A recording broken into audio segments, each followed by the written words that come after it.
Welcome to current शिक्षा। I hope आप सभी लोग बहुत अच्छे होंगे और आपकी तैयारी भी बहुत अच्छी चल रही होगी। आज इस वीडियो में हम दक्षिण भारत का इतिहास, जिसमें हम लोग बहुत ही महत्वपूर्ण वंश संगम, पल्लव वंश, चालुक्य वंश और राष्ट्रकूट वंश को जो है पढ़ने वाले हैं। इससे पहले 6 क्लासेस आई हैं, अगर आप लोगों ने वो नहीं देखा तो आप लोग उनको भी ज़रूर देखिए। आज हम लोगों का एंशियंट हिस्ट्री कंप्लीट हो जाएगा। इसके बाद जो है आपको मिडिवल हिस्ट्री देखने को मिलेगी। आइए शुरुआत करते हैं। पिछली क्लास में हम लोगों ने यहाँ पर जो है शुंग वंश और पुष्यभूति वंश और ये सब हम लोगों ने पढ़ा हुआ था। समुद्रगुप्त के बारे में हम लोगों ने पढ़ा हुआ था और इसके अलावा चंद्रगुप्त जो द्वितीय हैं इनके बारे में हम लोगों ने पढ़ा। आज हम लोग पहले पढ़ते हैं पुष्यभूति वंश, जिसको कहते हैं वर्धन वंश भी इसको कहा जाता है। पुष्यभूति वंश के संस्थापक जो हैं पुष्यभूति हैं और इन्होंने राजधानी थानेश्वर हरियाणा को बनाया। ध्यान रखिएगा। पुष्यभूति के बाद प्रभाकर वर्धन जो है राजा बनते हैं और इन्हीं के बाद हर्षवर्धन राजा बनते हैं, जहाँ से हमारे एग्जाम में क्वेश्चन आते हैं। हर्षवर्धन जो हैं इनको साहित्य का सम्राट कहा जाता है और इनकी उपाधि है शिलादित्य और इनको जो है परम भट्टाकर नरेश भी कहते हैं।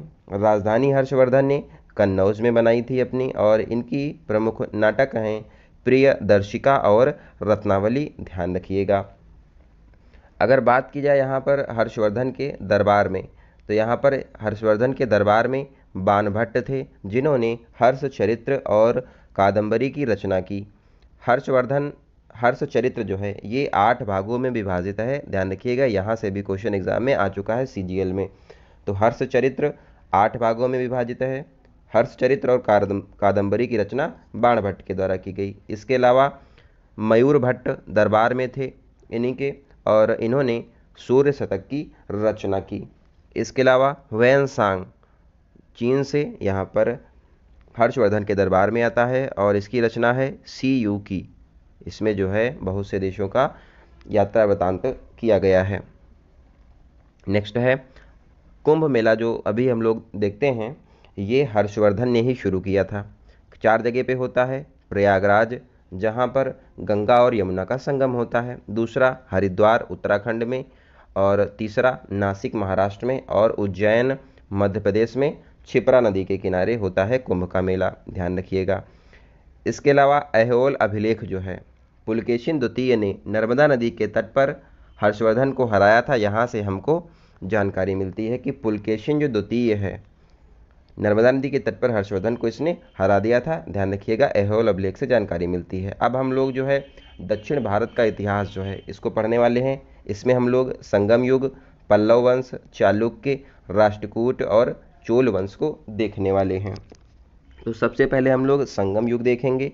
संगम युग जो है 300 से 300 AD तक रहा। संगम का मतलब यहाँ पर तमिल कवियों की सभा से है, तो संगम कहते थे यहाँ पर तमिल कवियों की सभा को। यहाँ पर पांड्य राजवंश के संरक्षण में 3 सम्मेलन आयोजित किए गए, जिनको 3 संगम भी बोलते हैं। पहली मदुरई में हुई अगस्त्य ऋषि के यहाँ पर नेतृत्व में। दूसरी कपाटपुरम अलवय में हुई, तोल्कापियर और अगस्त्य ऋषि यहाँ पर अध्यक्ष थे। और तीसरी यहाँ पर संगम हुई मदुरई में नक्कीरर की अध्यक्षता में। तो ये ध्यान रखें, जैसे बौद्ध धर्म में संगीति हुई थी वैसे यहाँ पर संगम हुए। 3 संगम यहाँ पर हुए। नेक्स्ट देखते हैं। अब देखो यहाँ पर चोल, पांड्य ये सब हम लोग पढ़ने वाले हैं। तो अगर हम लोग भारत का मैप पे देखें तो ये साउथ इंडिया की बात है। तो चोल वंश यहाँ पर था, पांड्य यहाँ पर है और चेर यहाँ पर है। इनका प्रतीक पूछता है, इनके जो प्रतीक चिन्ह है इनके ध्वज का वो एग्जाम में आ जाता है। तो चोल वंश का प्रतीक चिन्ह बाघ है, पांड्य वंश का मछली या फिर कोर्प है और चेर वंश जो है इसका धनुष जो है प्रतीक चिन्ह है। नेक्स्ट है दूसरी संगम सम्मेलन में तोल्कापियर जो है इन्होंने तोल्कापियम तमिल व्याकरण ग्रंथ की रचना की। तो तोल्कापियम जो है तमिल व्याकरण ग्रंथ है, इसकी रचना तोल्कापियर के द्वारा की गई दूसरी संगम में। नेक्स्ट है शिल्पाधिकारम महाकाव्य जो है इसकी रचना इलांगो आदिगल के द्वारा की गई है। बहुत बार ये एग्जाम में आ चुका है। अब यहाँ पर एक स्टोरी मैं आप लोगों को बताता हूँ। देखो, कोवलन एक व्यक्ति है और इसकी पत्नी है कानंगी। ये इसकी पत्नी हो जाएगी और कोवलन पति है। कोवलन को जो है प्यार हो जाता है, माधवी एक नर्तकी है, तो इसके ऊपर ये पैसे अपने लुटा देता है बहुत और ये कंगाल हो जाता है। उसके बाद ये चेर राजवंश में जाता है, दोनों ये लोग कोवलन और कानंगी जो जाते हैं।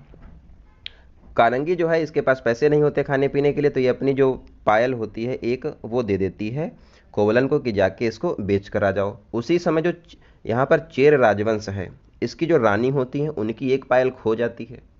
तो पायल खो गई है तो उन्होंने राजा से कहा, तो राजा ने जो है सैनिकों को आदेश दिया कि अगर कोई भी पायल कहीं पर बेचने जाता है तो उसको पकड़कर ले आओ। तो कोवलन बेचने गया था, जैसे ही दुकान पर पहुंचा तो तैसे तुरंत ही यहाँ पर राजा के सैनिक जो थे इसको पकड़कर दरबार में ले गए और राजा ने जो है इसको मृत्युदंड की सजा दे दिया।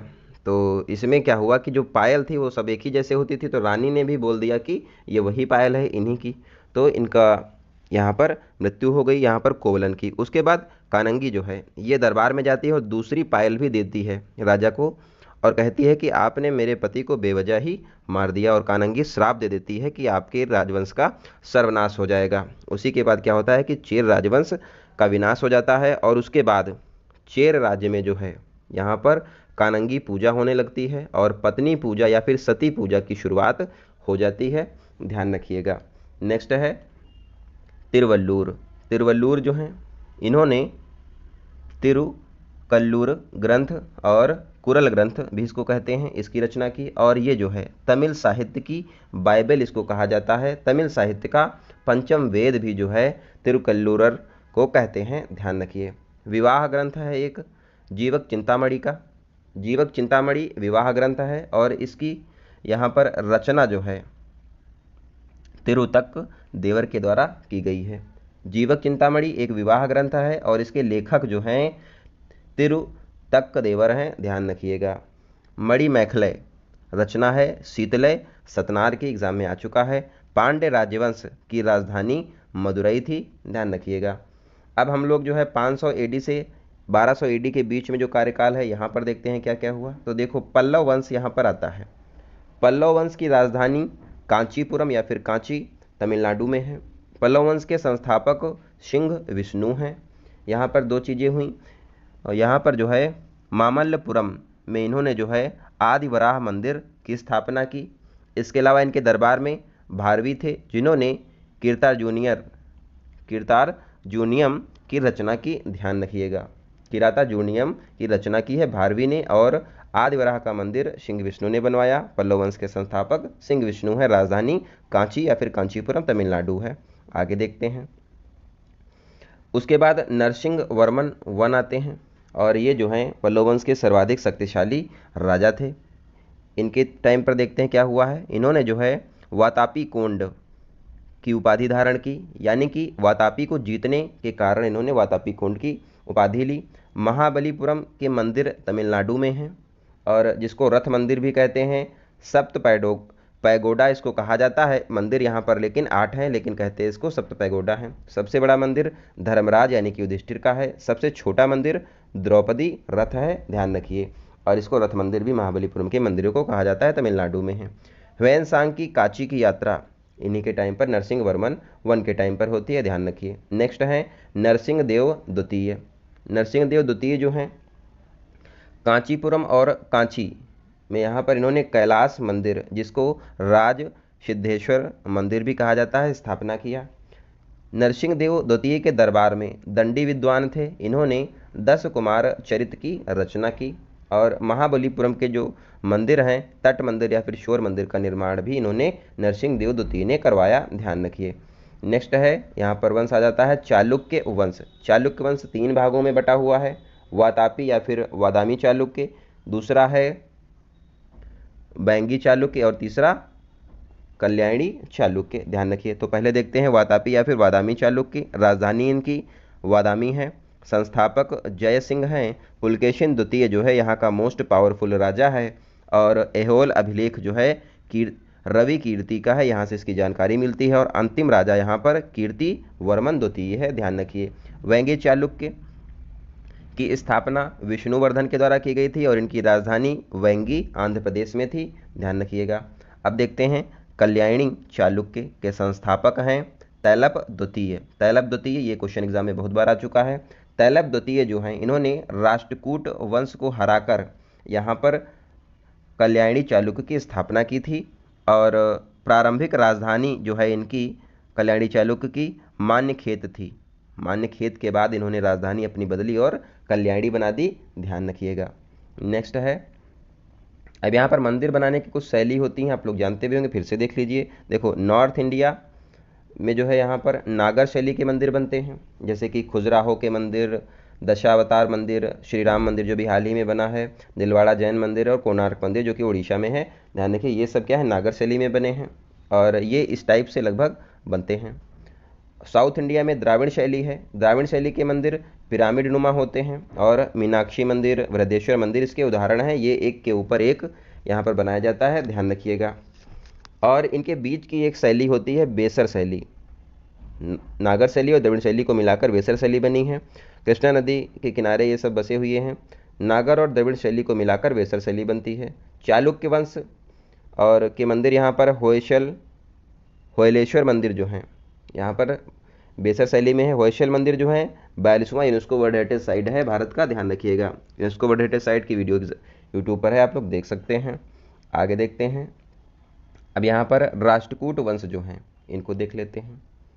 राष्ट्रकूट वंश के संस्थापक एग्जाम में आता है, बहुत पूछता है, दंती दुर्ग हैं। अगर किसी को कूटोगे तो दांत टूट जाएंगे, यानी कि दंती दुर्ग जो हैं इसके संस्थापक हैं। राजधानी इसकी मान्यखेत है, इसकी राष्ट्रकूट की, ध्यान रखिएगा।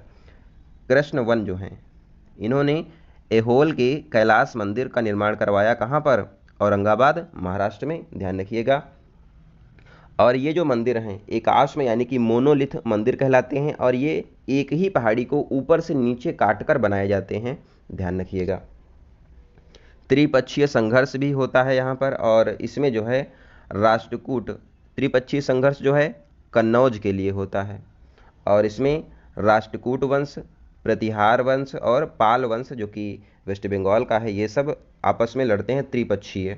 और राष्ट्रकूट वंश की तरफ से ध्रुव जो है राष्ट्रकूट के प्रथम शासक जो है यहाँ पर लड़ते हैं। नेक्स्ट है, तैलप द्वितीय ने जो है हराया, जो है तैलप द्वितीय ने राष्ट्रकूट वंश के शासक जो थे इनको हरा दिया था और कल्याणी चालुक्य वंश की स्थापना की थी, अभी हम लोग पढ़ चुके हैं, ध्यान रखिएगा। नेक्स्ट है चोल वंश। चोल वंश की राजधानी तंजावुर या फिर तंजौर तमिलनाडु में थी, ध्यान रखिएगा। इसके संस्थापक विजयालय हैं।